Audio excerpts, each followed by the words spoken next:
So look at my little baby bok choy. They are ready to be eaten. They're so cute. Growing them in the baby green sections. I don't know if you can see that. It's kind of hard. Let me pull one out so you can see. I think there's two or maybe even three in this one section. Sorry, this is a terrible.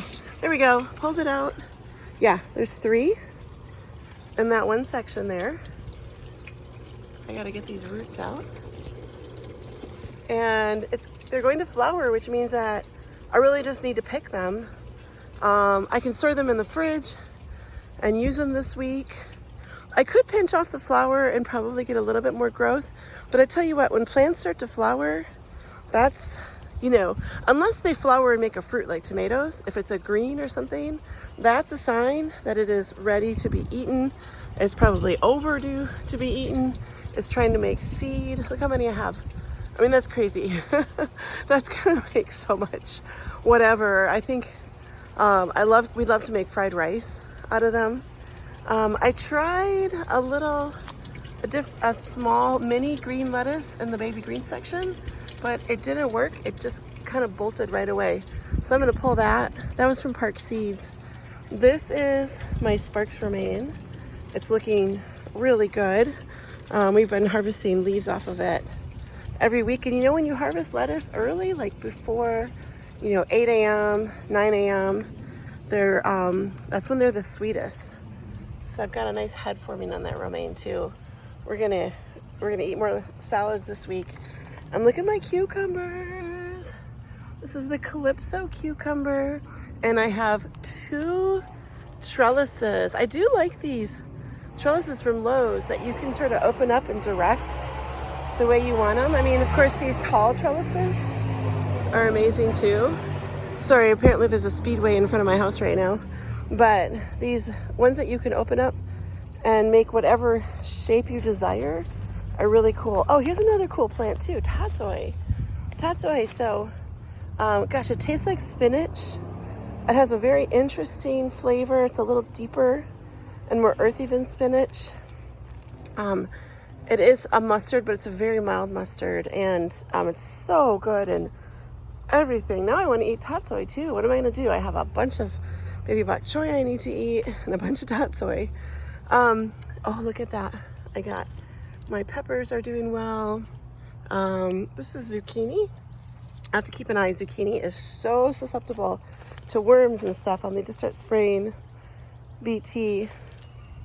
There's a couple of struggling strawberries hidden in there. So I'll probably just harvest all of this bok choy.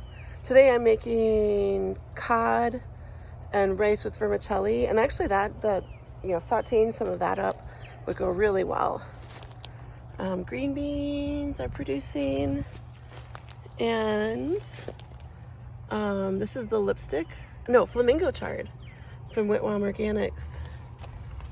Down here, there is another zucchini. Gosh, it's hard to see because the green bean leaves are taking over the world here.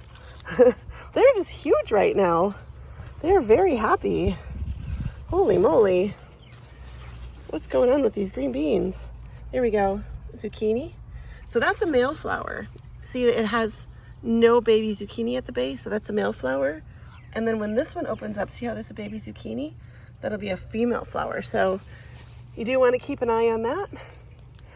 Oh, look at this lettuce. This lettuce is bolting. It's getting that long stalk. So it's probably still sweet right now because it hasn't bolted much. But I'm just going to pull it and put it in the fridge and do some meal prep. And we can eat that this week, and I'm going to replace it. Once it starts getting that long stalk, it's not as sweet, and it's telling you that it's ready. It needs to be eaten. In fact, the best way to deal with these when they start to bolt is to put them in an ice bath for a few minutes and then wrap them up in a paper towel or an actual towel and stick them in the fridge.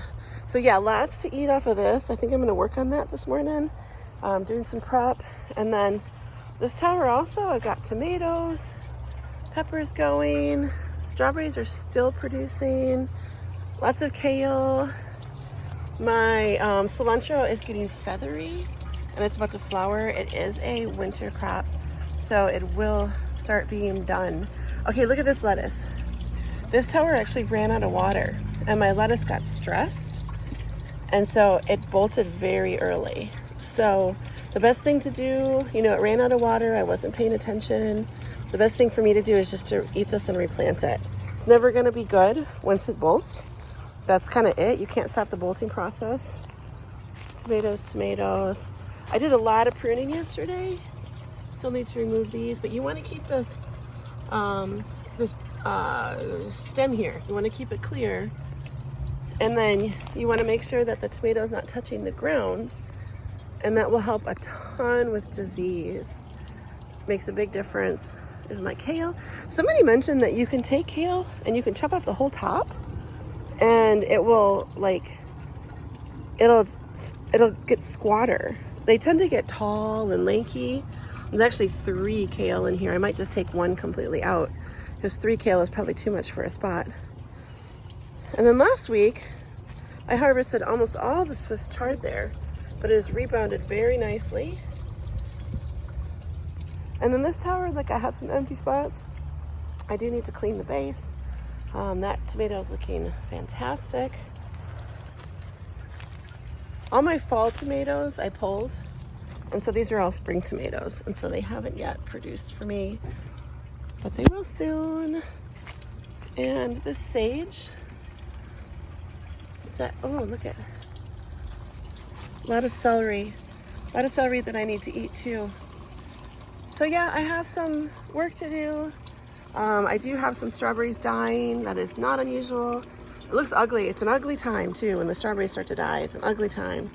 It's best just to get out here and just clean it up, get a toothbrush, clean up these spots, and I can put some lettuce in here or more baby bok choy. Or I could even just transfer some of these strawberries over to the other tower over there and then take this off for summer, as I'm not super fond of the baby greens kit in summer. It's just hot and things tend to bolt faster.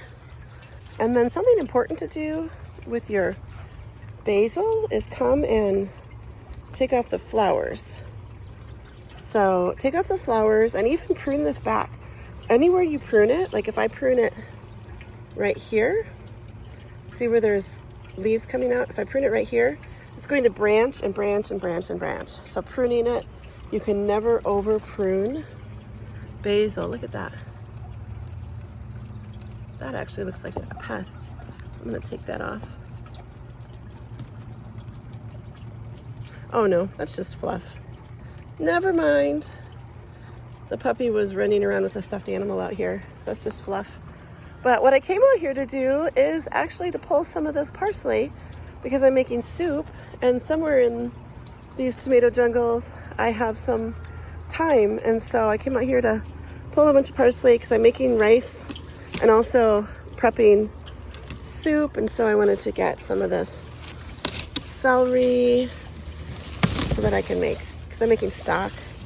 I have some neck bones to make stock. So let's see if I can remember even where my, oh yeah, here's my thyme. Here's my thyme. So I'm just gonna remember that I've got to start some new lettuce a little bit later today when I have a moment. And I need to come out here and pull this baby bok choy and process it. And then over here, you can see all of my spinach that I have going.